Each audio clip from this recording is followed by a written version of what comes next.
Адам баласына 4 түрлі ой келет, бауырлар. Екеуі жаман ой болады, екеуі жақсы ой болады дейді. Екі жақсы ой, біреуі періштеден келет дейді, біреуі Алладан келет дейді. Ал енді екеуін қалай ажыратамыз деген кезде ғалымдар айтады, сол жақсы ой бар ғой, келеді ғой, жақсылық жасап қалу, жақсы, соны сол жерде істеп қалмасаң дейді, ол кейін ұмытылып кетеді. Бір келеді бір ой, бір осы анау кімге харекетке бір ақша аударып жіберу керек еді дедің да, сол моментте істемедің ба оны, ол бұл кейін ұмытылып кетеді ол. Ол енді есіңе түспейді. Бір жақсы ой келеді, бір 2 ракағат намаз оқып жіберейінші осы қазір деп. Сол кезде оқымадың ба, бітті, ол ой келмейді. Түнде бір көзіңді ашып қалдың да, 2 ракағат намаз оқып кетсем қайтеді деп отырдың да, бірақ қойшы дедім, жата қалдың да, келесі күні арғы өміріңде сенде сондай ой болған ау деген есіңе де түспейді ол сен. Ол келіп кеткен жақсы ой, ол періштеден дейді. Ал енді кейбір кезде адамға жақсы ой келеді, ол бар ғой, оның басында тұрады екен ғой, кетпейді ешқайда. Қараса үйінде кішкентай намаз оқып үйренейік деген кітапшасы бар. Сөйтсе, күнде анау намаз оқып үйренейік деген кітапшаны көріп кетіп, намаз бастайын деп едің ғой. Екінші күні көріп кетіп, намаз бастайын деп едің ғой. Үшінші күні көріп кетіп, намаз бастайын деп едің ғой. 1 ай болды, 2 ай болды, ойынан кетпейді да. Ол Алладан екенді.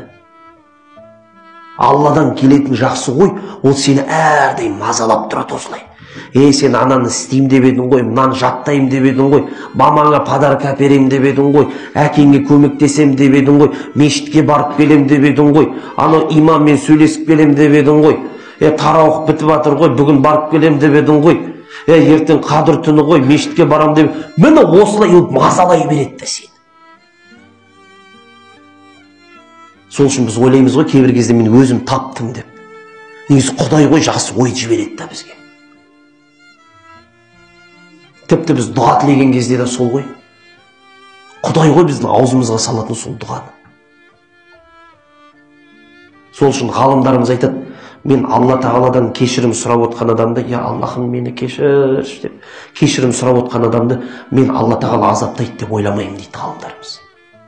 Сол кезде неге деп айтса, айтады, ал кім оның аузына сап беріп тұрған сол сөзді? Кім? Алла ғой. Сонда Алла Тағала өзі аузына сап беріп тұрып, аузына өзі азаптай ма не сонда? Алла өз аузына сап беріп тұрып, өзі сонда азаптай ма сонда? Деп жауап берген екен.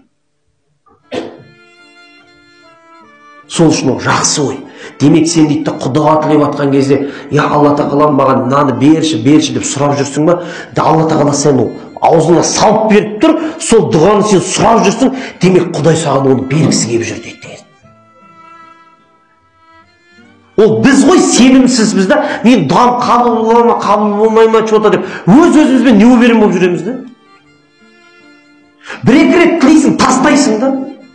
Мен өзімнің практикамда өткен қадірмен бауырлар, 5 жыл бойы мен бір дұға тілеген Құдайдан. 5 жылдан кейін Алла Тағала маған сол дұғама жауап берді.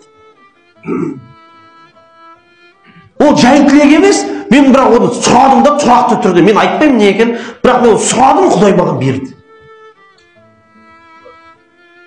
Сіз Құдайдан сұрап жатқан кезде, сіз адамнан сұрап жатқан жоқсыз ғой, бастығыңнан сұрап жатқан жоқсыз. Сіз бір компанияның директорынан, Арселордың бір замынан сұрап жатқан жоқсыз. Сіз Алладан сұрап жатсыз.